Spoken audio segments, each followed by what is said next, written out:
L'autre approche que décrit George Martin, c'est le jardinier. Alors le jardinier, c'est un auteur qui va planter des graines et puis suivre leur développement.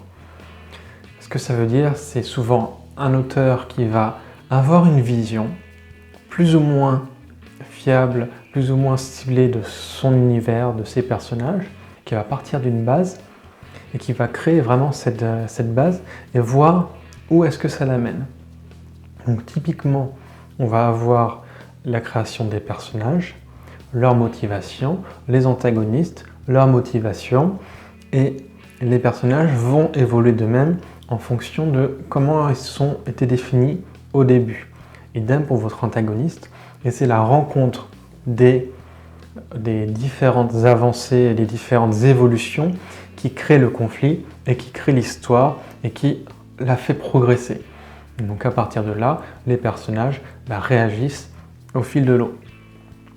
L'avantage de ce type de récit, c'est que c'est vraiment organique.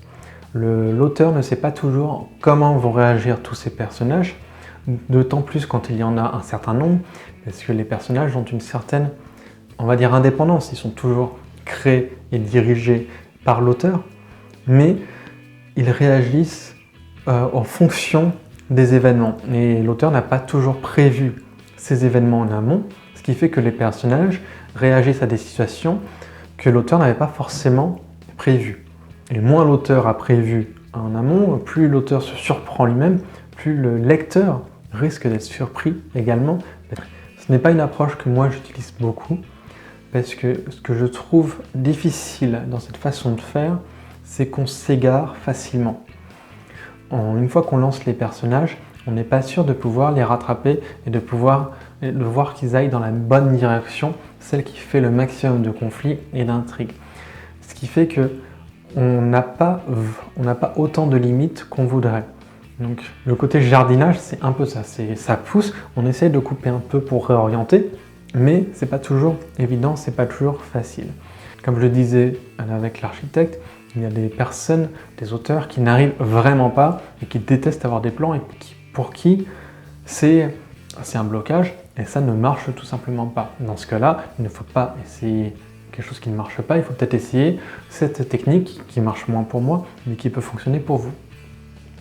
Je sais que Sarah Pintado, qui a écrit chez nous Mojuncha, travaille vraiment en jardinière, c'est-à-dire qu'elle a sa vision de l'univers, elle a lancé des éléments, beaucoup d'éléments, parce que c'est une vision qui est assez complexe, et puis après, au fur et à mesure, ses personnages avancent et elle invente le récit au fur et à mesure.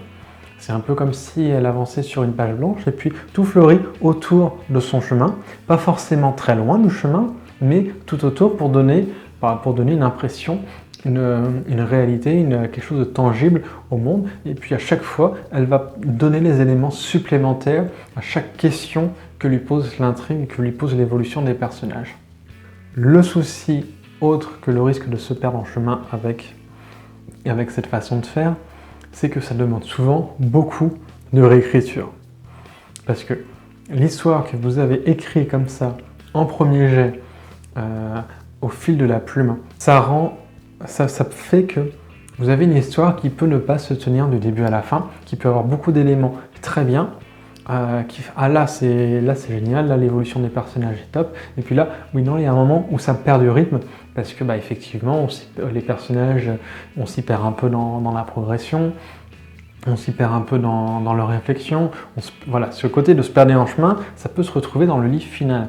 Et ce qui fait que quand vous avez votre manuscrit à la fin du premier jet, il peut demander beaucoup de retravail pour prendre les morceaux qui vous intéressent, les mettre ensemble et réécrire les autres. Voire parfois, selon les auteurs, réécrire l'ensemble en reprenant cette fois une bonne direction, comme si le premier jet avait été un brouillon et que vous réécriviez le second jet, cette fois en prenant ce qui a fonctionné et puis en rebrodant sur ce qui n'a pas fonctionné. Ce qui demande une charge de travail plus importante, à mon sens, que le plan. Ce qui n'est pas forcément un mal, mais c'est bon à savoir que quand vous avez cette méthode, cette façon de fonctionner, votre premier jet est loin encore d'être le jet final, d'être accompli.